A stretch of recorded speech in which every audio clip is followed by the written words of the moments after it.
Hello and welcome once again for another ES340 video. This is day 18 part B. Now this is definitely, as you probably gathered from the last part, this is definitely starting to become sort of the most mathematical portion of the course, which is, I think, a good thing, in that now some of these things probably will relate back to things like your fluid dynamics classes and things like that. You'll see, which are more heavily mathematical, deal in partial derivatives and all of this stuff.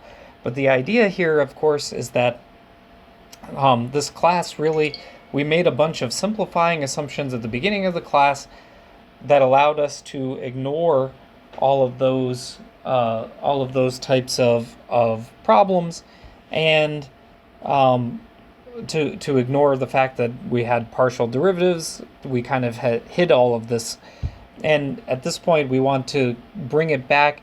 I'm not going to be too harsh on you on dealing with the mathematics, but I think it should be at least laid out there briefly for you to see. Okay, so there is this concept of an exact differential. I'm pretty sure that exact differentials show up in your Calculus 3 course, and I know that at least if you were covering a full differential equations course, you would have seen exact differentials at some point in that course as well. The idea here is that as follows. I could have some equation, say dz is equal to the partial derivative of z with respect to, so z in this case is a function that relates to both some variables x and y, right? So I have some function z of x and y basically, and dz equal to dz dx holding y constant plus dz dy holding x constant times dy. This should have been times the full derivative dx, and this is times the full derivative dy. This is called an exact differential. We can also write it as dz just to simplify notation. This is common. This is used probably in both your calculus and your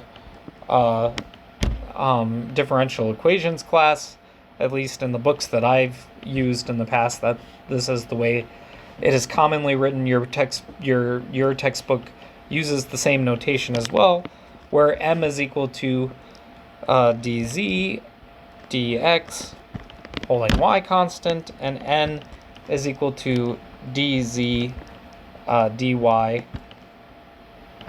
This was holding y constant, holding x constant. Okay? And just to simplify our notation, if the partial derivatives are continuous,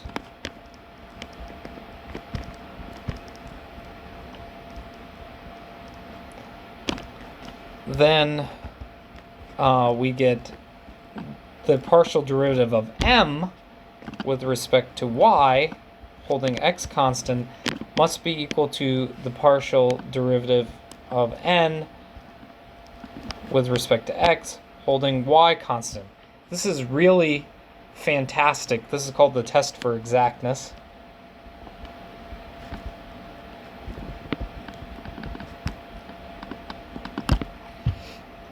This is really fantastic that you can kind of separate out. So we can think of m and n as functions, even though it's kind of funny that they're derivatives.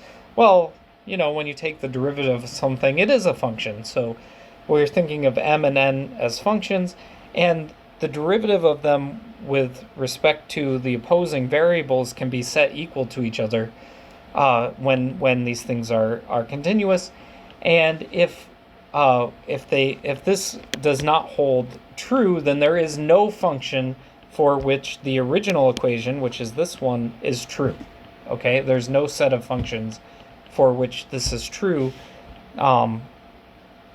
if this is not true. So in other words, we can always typically we can cook up problems for which this is true. It would have to be a really weird circumstance for which it's not, essentially, is the idea there. So we're not going to deal in those weird circumstances where that can't be true. Now, the end result of this is that dx dy, taken with respect to z, times dy dx, holding both of these holding z constant, must be equal to 1. And then the final thing is that d and dy, these are just key facts that these facts may be used about exact differentials in a moment, because we're going to now apply this to our thermodynamic quantities. Now notice we had this function, right? This function that's a function of x and y, and we can pull all of these details, these things out of it, right? Okay, now the key thing here is that your thermodynamic functions are also, at least for simple compressible systems, which is an example of something that we're probably not going to toss out here. We're not going to get rid of that assumption. For the simple compressible systems, we have the fact that the pressure is related to two, or it doesn't have to be pressure, obviously. It can be temperature, volume. But basically, we can think of the pressure as being related to both the temperature and the volume, right? Or we can think of it as being related to, say, the entropy and the temperature, or these kinds of things, right? So we can have these different types of relationships.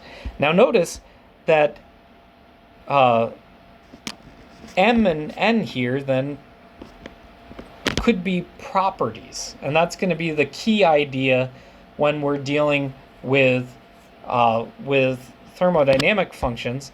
These could very well be anything that we want them to be. They could be properties.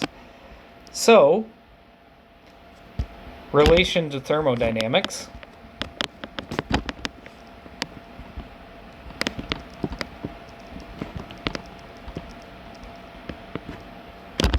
Recall that we had the TdS equations.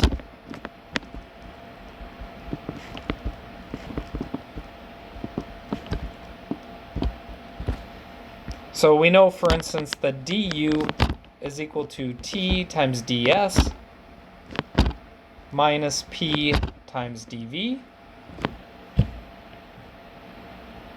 Right, so in this case, the internal energy relates to the entropy and the volume through, obviously, pressure and temperature. This is nice. We also had dH. This goes back to our TdS equations, is equal to TdS plus V dP. We had all of this stuff earlier on in the course. Okay, so these are key TdS equations, and you should start to see that it looks kind of similar to some of these things up here in the exact differential, okay?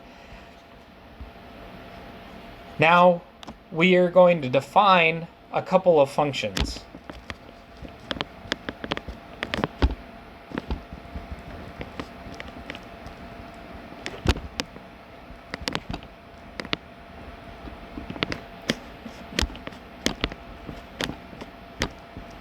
We're going to define the Helmholtz function, which is denoted phi, and phi is going to be equal to u minus t times s.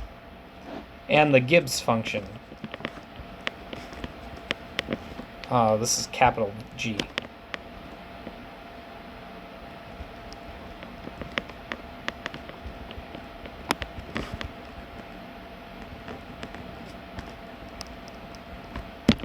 Capital G Gibbs, and the Gibbs function is G, which is equal to H minus TS. Okay, so we have the Helmholtz function, phi is equal to U minus TS, and the Gibbs function, G equal to H minus TS. Now these functions are related to something called free energy, which is very closely related to the exergy. Okay, so the exergy that we dealt with before, useful energy, right? That was what we thought of that as. Both the Gibbs and the Helmholtz free energy are related to useful energy that can be used, and you know, one or the other is used in a variety of different circumstances. Okay, so that's going to be the key part that we're going to have. Now, what we can do is then we can find the differentials of these quantities. So d phi, well, that's going to be equal to du minus d times ts.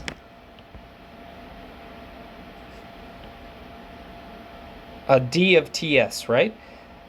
Well, if I do that, well, t times s is obviously is obviously a product. So when I take the differential of a product, I have to take the differential of the first term, multiply it times the second term, and then I have to take the differential. This is just basic calculus 1, right? And I have to take the differential of the second term and multiply it times the first term. So what I'm going to get two terms out of this, because it's a product. It's going to be dt times s minus ds times t, okay?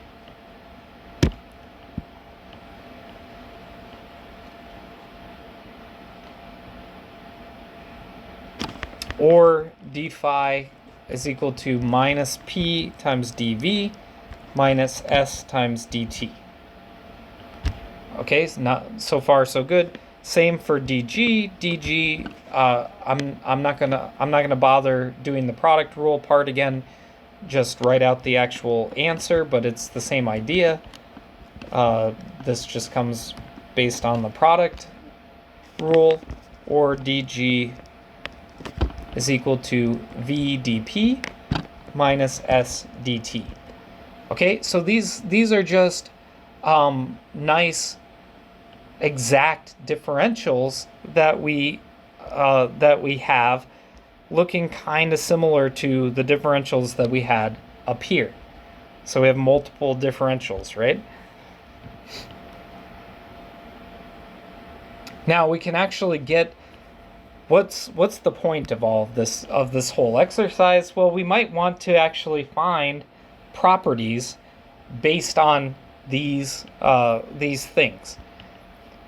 Now, obviously, if we don't know the functional form, we can't do anything. But if we know functional forms, much like if we knew the functional, we had, you know, ideas for the van der Waals equation and things like that up above. If we have ideas about roughly what the functional forms of these things are, then we can actually start peeling apart properties without having to go to tables, right? Without having to go to the data. Obviously, the idea is that the functional form should fit the tables well, the table values well. Otherwise, it's not a very useful functional form, right? But if we have functional forms, we can find these values. And your textbook then gives us a bunch of different things, and these can kind of be derived using I'm not going to actually derive them. I don't think the derivation part is all that important here, but rather the results are important. We can find T based on taking the derivative, the partial derivative of the internal energy with respect to the partial derivative of the entropy, right? And so on. So we get a bunch of equations that look something like this.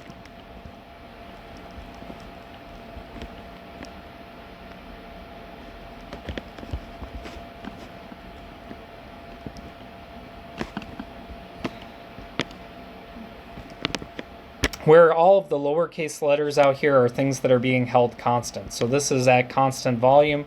This is at constant entropy, which is isentropic. Remember we talked about that, isentropic.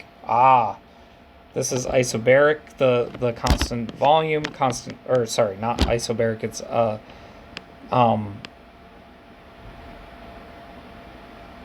darn, I'm drawing a blank for that. The pressure is obviously isobaric. So DHDS, meaning holding the pressure constant. The volume, the specific volume can be written this way, holding the entropy constant again. The pressure, here we have the Helmholtz function, holding the temperature constant.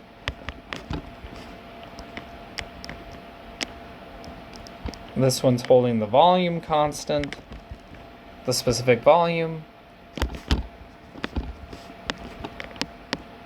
This is just a bunch of relationships.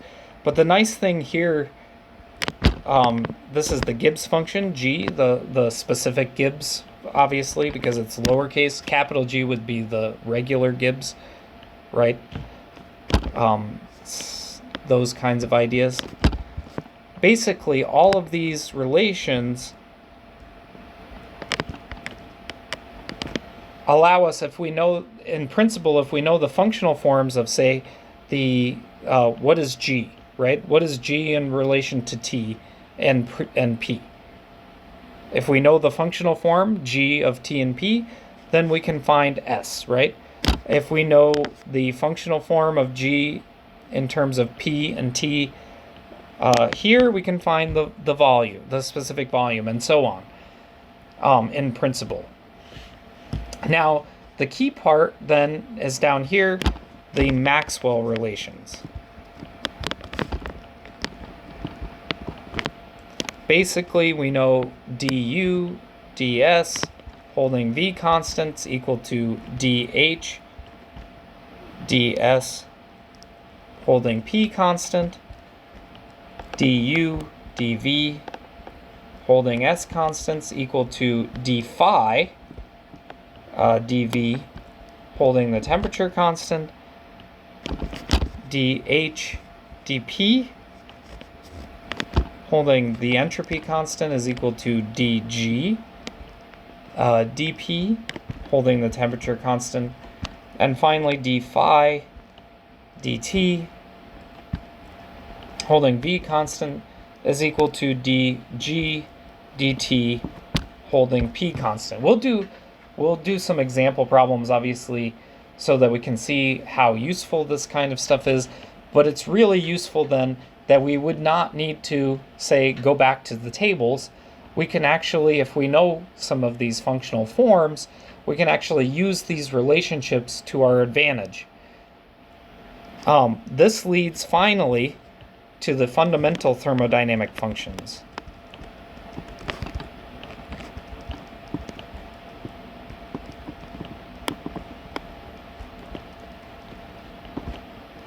Now, obviously, we're getting to these at the end of this course, so this is an engineering course, so the mathematics is not the highlighted function. But if you were starting a more advanced thermodynamics course, say in a physics setting, as an example, not necessarily the first year physics, not the first year thermodynamics, the first set of thermodynamics, that first class, this might not be the very first thing that you see. But in a more advanced, maybe second semester class, this would be exactly the kind of thing that you might start with.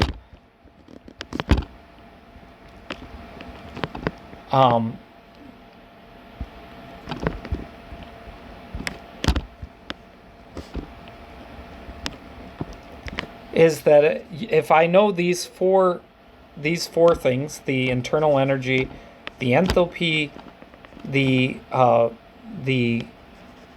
Helmholtz function, and the Gibbs functions, in terms of two properties, then I can basically, using any combination of these, using combinations of these functions, I can describe any thermodynamic state in essence. Okay, so that's going to be a nice key thing that we have.